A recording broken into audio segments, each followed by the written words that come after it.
Incultura política. ¿Qué es la incultura política?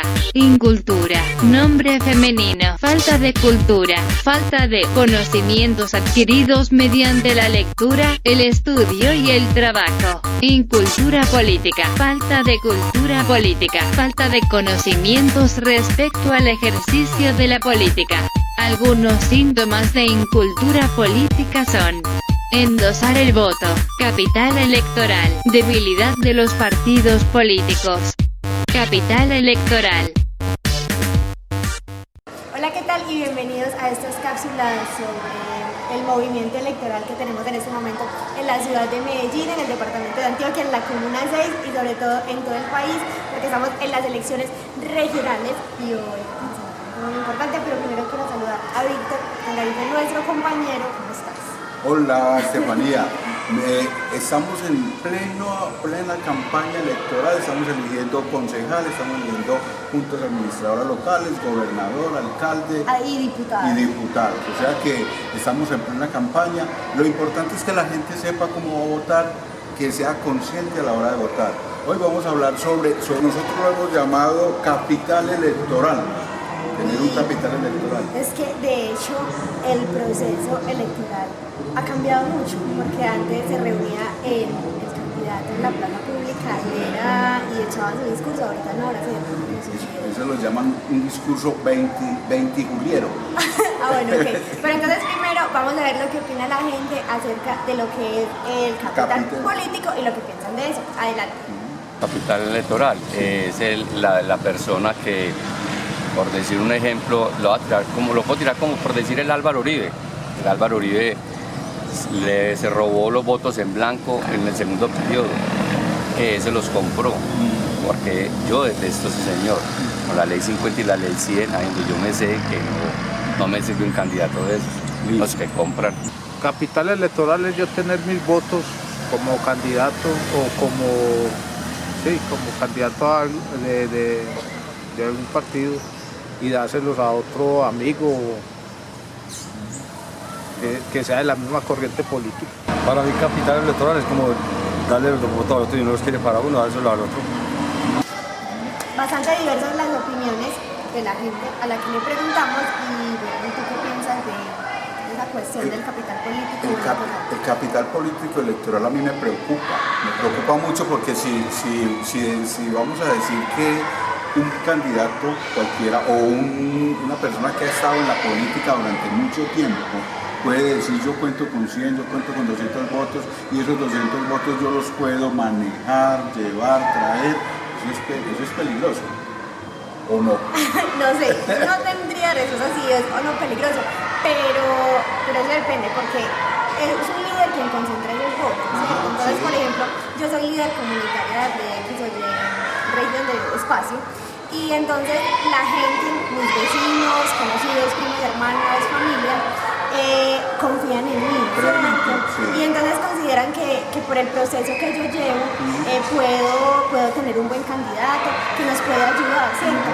No tanto desde lo personal, o sea, que me va a ayudar a mí con un empleo o que me va a ayudar a mí con un subsidio, un montón de cosas, no, que también le puede ayudar a esa comunidad que está detrás de mí. Entonces yo no lo veo tan negativo. Siempre y cuando el candidato sea ético.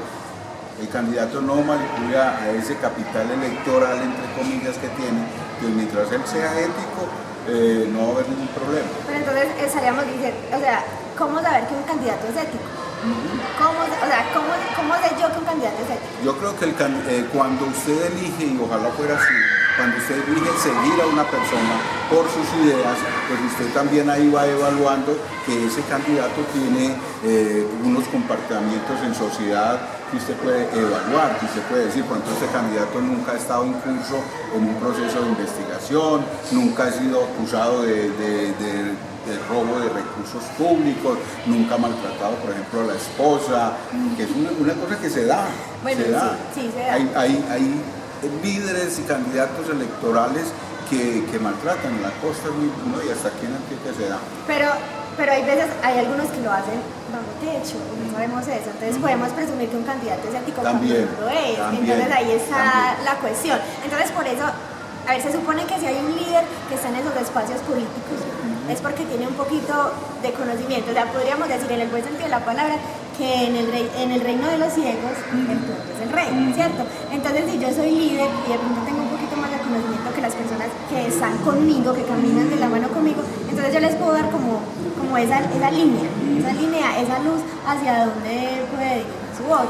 Entonces, ahí estamos en el filo de la navaja, porque una cosa es yo ser líder y como líder proponerles ideas a la gente y decirle a la gente, mire, este candidato se ha destacado por esto y por esto y por esto, pero en última instancia el que toma la decisión es el votante.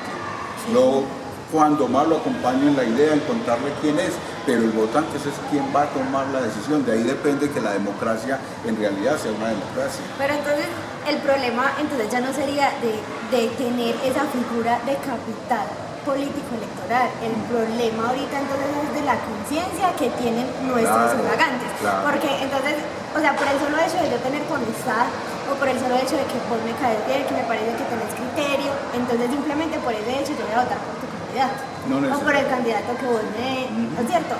Me indiques o trates de venderme. Entonces, pues, yo no veo tan negativo la cuestión. Sí, no, mientras lo haga conciencia, lo fundamental, lo haga conciencia, por ideas, no tanto porque es tu amiga o tu amigo, sino porque lo hace a conciencia, pero escuchemos al experto, a ver qué nos dice el experto. Adelante.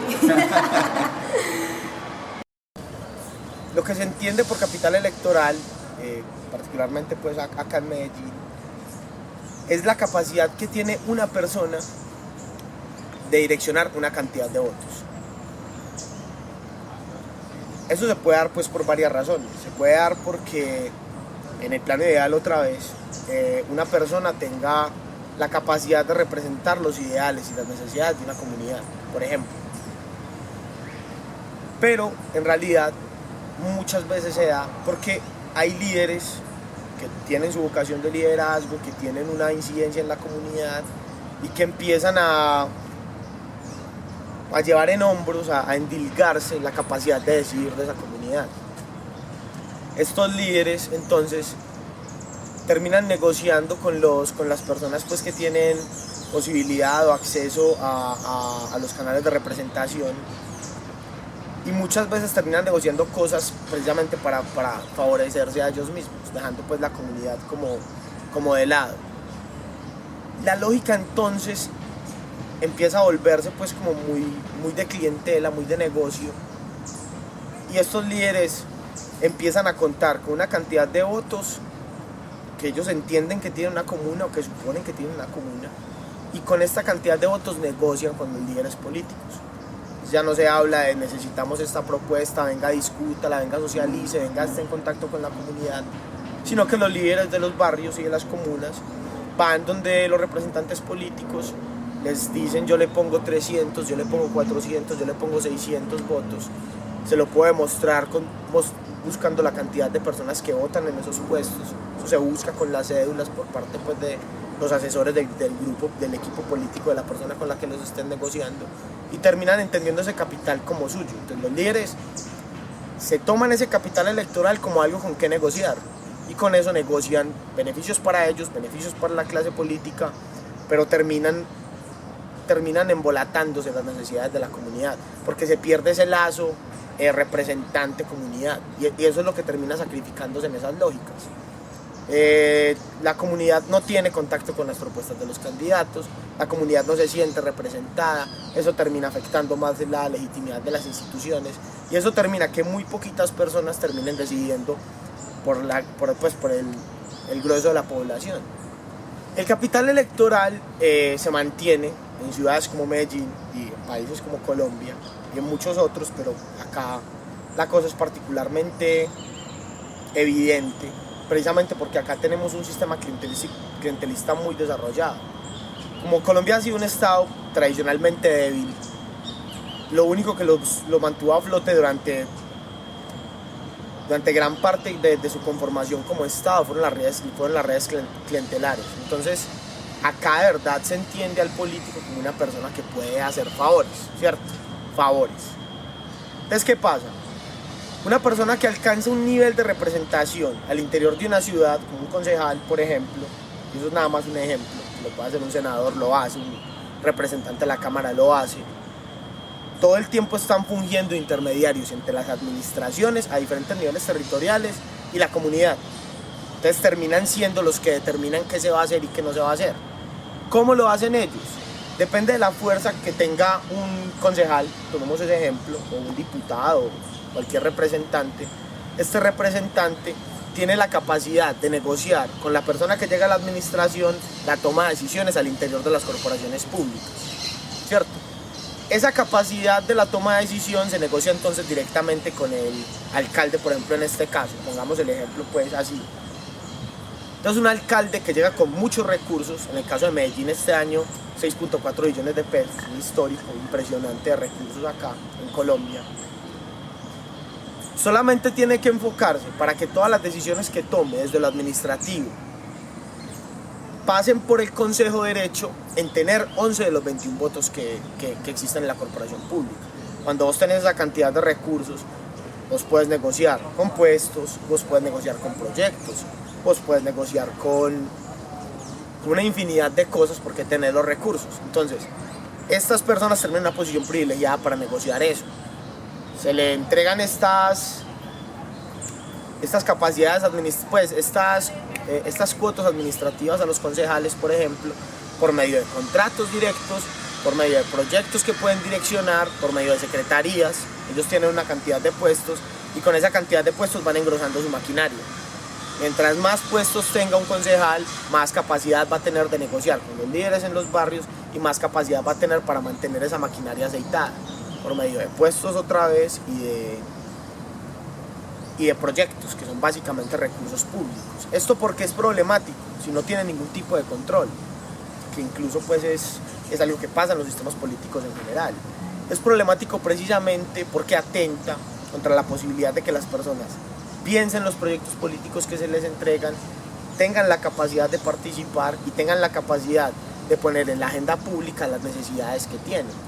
Entonces eso termina siendo una lucha de poderes que los líderes comunitarios no entienden todavía, pero que las personas en esos niveles intermedios como el consejo terminan manejando y manipulando a favor de sus intereses y a favor de los intereses de los pocos líderes que en realidad se benefician de ver a las personas en grueso como capital, como una mercancía que no piensa, que no decide, sino que se deja direccionar simplemente. Pero venga, usted me dejó algo ahí como en la punta. A ver, si yo como líder, ¿cierto? Sé que ese candidato es bueno, es positivo, tiene cosas buenas, pues también de más que tendrá lo suyo, pues lo malo, porque no hay nadie perfecto en el mundo, ¿cierto? Pero entonces esa persona que es adepta pues como a mí, que tiene como un lazo hacia mí, algo que lo vincula conmigo, vota por esa persona, no sé, por el hecho de que yo le voy a dar ese voto conmigo a esa persona, lo estaría haciendo entonces inconsciente, estaría votando inconscientemente. Sí, porque está votando por tu amistad, porque te valora mucho, porque te tiene en buen concepto de repente de cómo tomar decisiones. Entonces dice, si ella está con él, pues yo voy con él.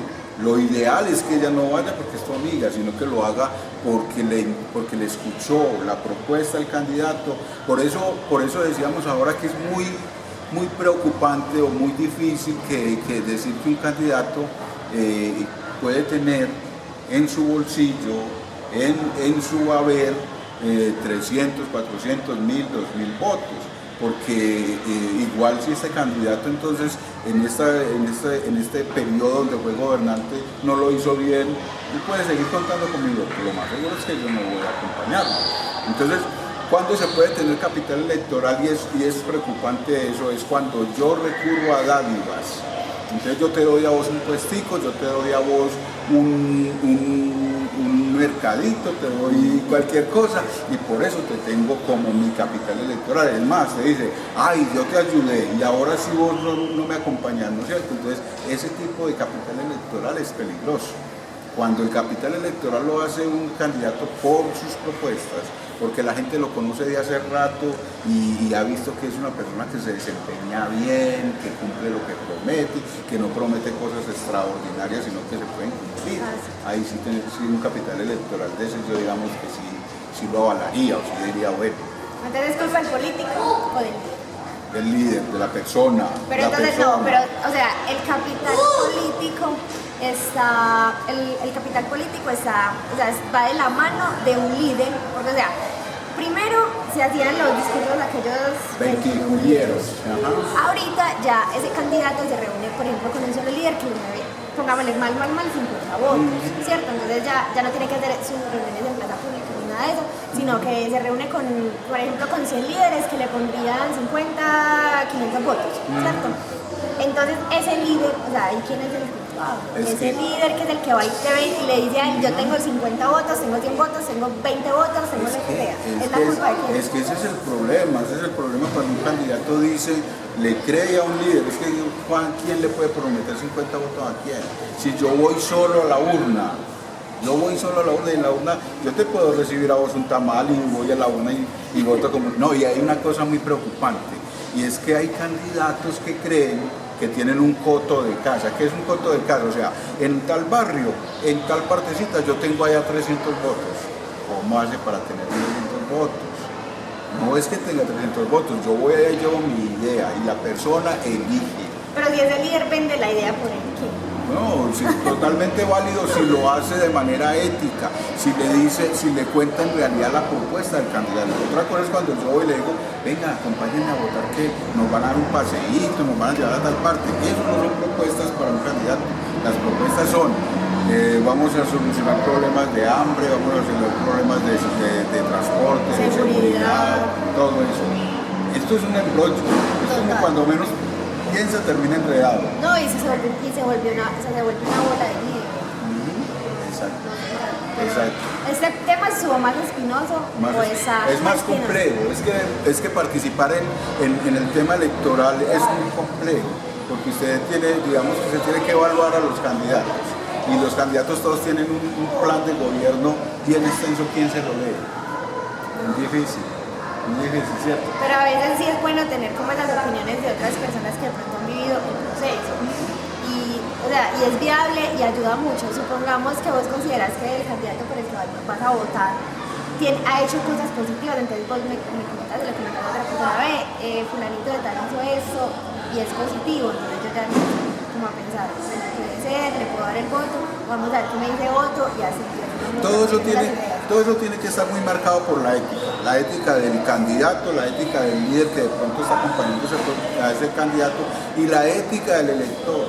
¿Y sabe qué me preocupa a mí ahora más? La cuestión de los partidos. Pero eso será tema... Lo vamos a trabajar. Claro que sí. Muchas gracias a todos ustedes, nuevamente al Parque Biblioteca Gabriel García Márquez, ubicado en el 12 de octubre, por prestarnos sus instalaciones. Hasta la próxima.